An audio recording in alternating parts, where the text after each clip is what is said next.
Magandang umaga sa inyo lahat. Ako nga po pala si May Nicole Calamea. Bago tayo magsimula, subukan nating isipin, naranasan niyo na bang may kausap kayo pero hindi kayo magkaintindihan? Like, mali-mali yung mga tono, pero parehas yung mga salita. Kaya naman ngayon, tatalakayin natin ang ponemiko at suprasegmental na tumutulong upang malinaw ang tama at epektibo na ang ating pakikipagkomunikasyon. So, una nating pag-uusapan ay ang ponemiko. Ang ponemiko ay tumutukoy sa istruktura at wastong pagsama-sama ng tunog sa pagbuo ng mga salita. Ito rin ay tumutukoy upang maintindihan ng nakikinig ang tamang kahulugan ng ating sinasabi. So, halimbawa nito ay ang baso at paso. So, ang baso ay lalagyanan ng inumin. Ang paso is ang lalagyan ng halaman o di kaya ang paso ay ang nasunog ang iyong balat. So, makikita natin na kahit isang letra o tunog lang ang nagbabago, nag-iiba na rin ang kahulugan ng salita. Kaya mahalagang tama ang ating pagbigkas upang maiwasan ang kalituhan. So, isa pang halimbawa, ang bata at pata. So, bata ay isang tao, pata ay isang bahagi ng baboy. So, dito rin natin makikita na ang pagbabago ng isang tunog ay nagre-resulta ng isang salita at ibang kahulugan. So, ngayon, alam na natin ang ponemiko. So, dumako naman tayo sa isang mahalagang bahagi ng pagsasalita. Ito ay ang suprasegmental. So, ano nga ba ang suprasegmental? Ang suprasegmental ay katangian ng pagsasalita na nagbibigay ng tamang emosyon, diin, at kahulugan sa ating sinasabi. So, binubuo ito ng 4 na bahagi. Ito ang tono o intonasyon, haba, diin, hinto o antala.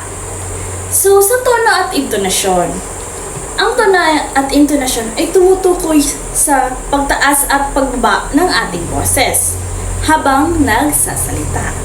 Halimbawa nito ang kumain ka, diba? Isa itong karaniwang pahayag. Kumain ka. Pangalawa, kumain ka. Naging tanong dahil tumaas ang tono sa dulo. So, pangatlo, kumain ka. So, naging utos o dahil maaring pahayag.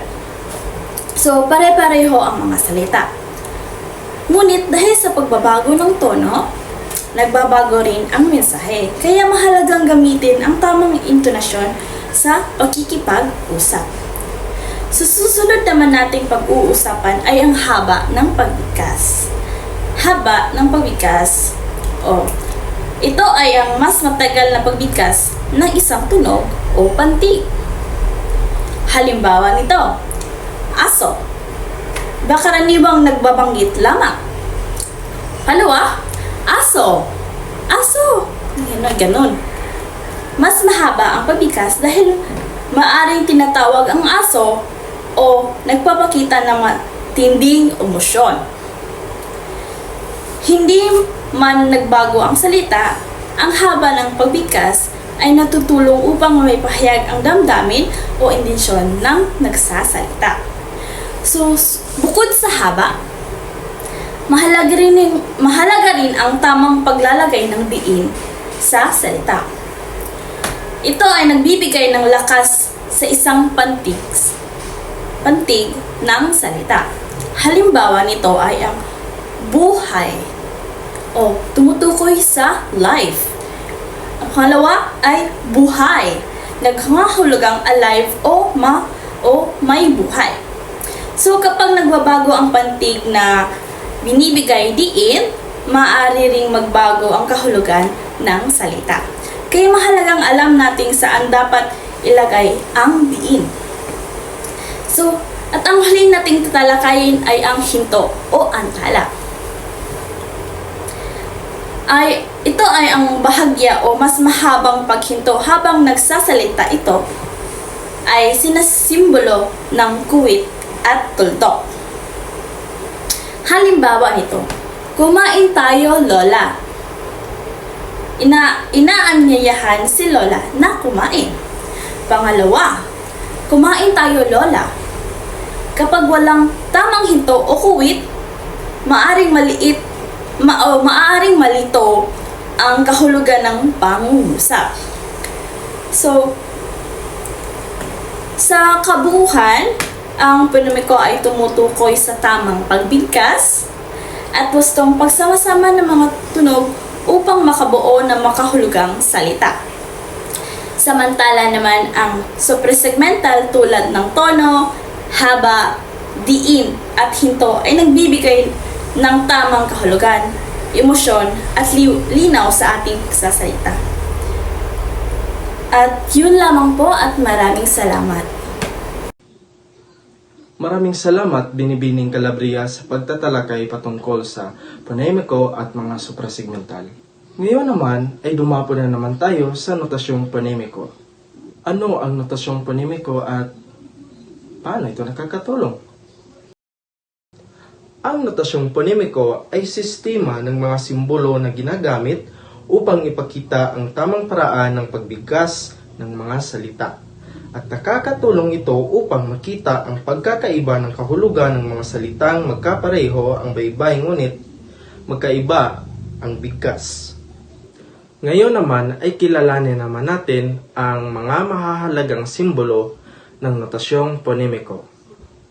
Una, ang impit or glottal stop. Ito ay simbolo ng biglaang paghinto ng boses sa pagbigkas. Maaaring makita sa simula, gitna o hulihan ng salita. Halimbawa, ang aso or dog, aso, aso, kaibigan, kaibigan. Ang impit ay nakakatulong upang maging tama ang pagbigkas at maiwasan ang pagbabago ng kahulugan ng salita. Ang ikalawa naman ay ang tunog na h. Ipinapakita ng simbolong ito na ang salita ay nagtatapos o may tunog na h sa pagbigkas.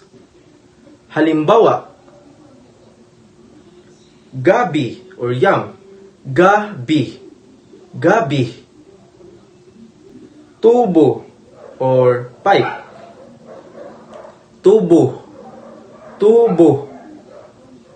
Ang tunog na h ay nakapagbabago rin ng kahulugan ng salita kahit magkapareho ang baybay nito. At ang ikatlong mahalagang simbolo ay ang mahabang patinig. Ang simbolong mahabang patinig ay nangangahulugang pinahahaba ang pagbigkas ng patinig. Halimbawa, buhay or life, buhay, buhay, buhay. Tubo or pipe, tubo, tubo. Ang pagpapahaba ng patinig ay maaaring magbigay ng ibang kahulugan sa salita. Ang notasyong ponemiko ay sistema ng mga simbolo na ginagamit upang ipakita ang tamang pagbigkas ng mga salita.